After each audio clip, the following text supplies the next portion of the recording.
ফুল ফুটে গেছে মেথি শাকে। এই যে তবু তাজা, অনেক তাজা, তো অবশ্যই তাজা। এই যে তাজা। কত সুন্দর দেখতে শাকগুলো। এইভাবে বেছে বেছে তুলে নেব। নমস্কার বন্ধুরা, অপর্ণা রান্নাঘরে একটা নতুন রেসিপি নিয়ে এসেছি।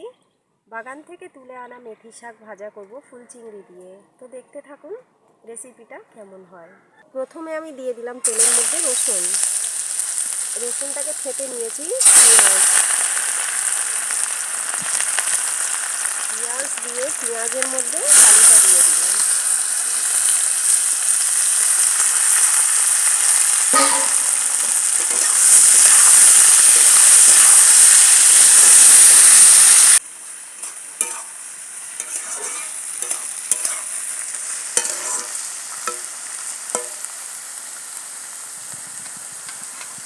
ভেজে নিলাম, হাফ ভাজা করে নিয়েছি।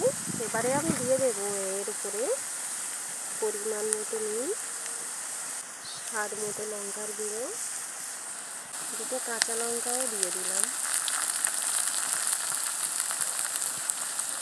আর দিয়ে দিলাম তার উপরে ফুল চিংড়ি, আর দিয়ে দেবো হলুদ গুঁড়ো।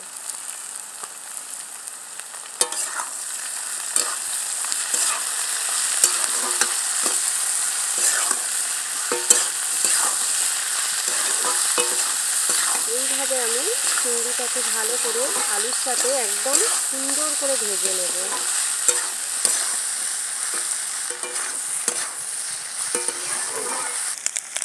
আলু আর ফুল চিংড়ি ভাজা হয়ে গেছে। তো আমি প্রথমে ধনেপাতাগুলো কেটে নিয়ে মাছের ঝালে দিয়ে দিয়েছি। এবারে আমি এই ডাঁটাগুলো রেখে দিয়েছি, এই ডাঁটাগুলো আমি এর মধ্যে দিয়ে দেব, দিয়ে এর মধ্যে মেথি শাকগুলো দেবো।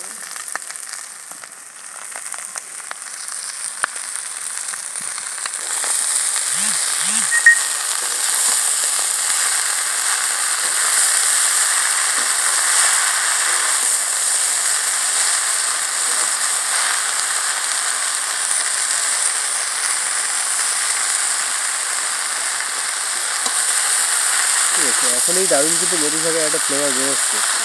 মেথি শাক কড়াই দিলেই একটা সুন্দর সুন্দর গন্ধ বেরোচ্ছে।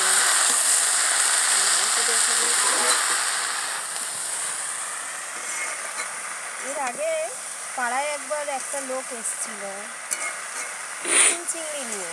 ওনার থেকে নিয়ে আমি এইভাবে আলু দিয়ে ফুল চিংড়ি দিয়ে মেথি শাক ভাজা করেছিলাম, এত সুন্দর লেগেছিল। তো আমি ভাবলাম এই রেসিপিটা আমি আমার বন্ধুদের সাথে শেয়ার করব, যাতে করে আমার বন্ধুরা এই রেসিপিটা বানিয়ে খেতে পারে। দারুণ সুন্দর মেথি শাকের সেন্ট আর দারুণ টেস্ট।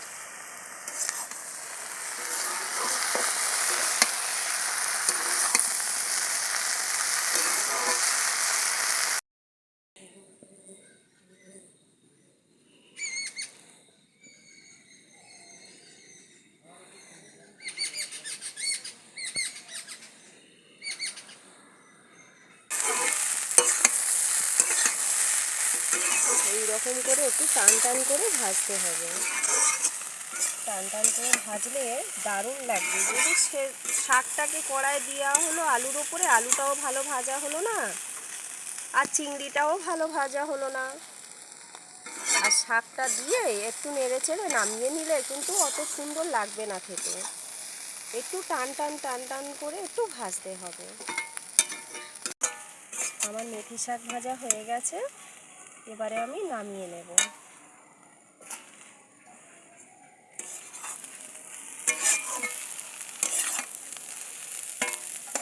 মেথি শাক ভাজা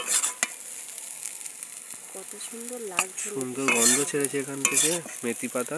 সবাই জানে মেথি শাকের একটা কত সুন্দর গন্ধ হয়, খেতে দারুণ লাগে।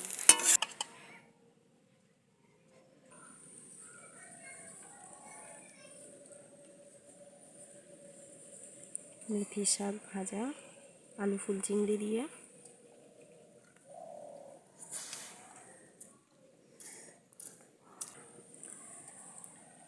মনে হয় যেন এরকম ডেলি ডেলি মেথি শাক ভাজা হলে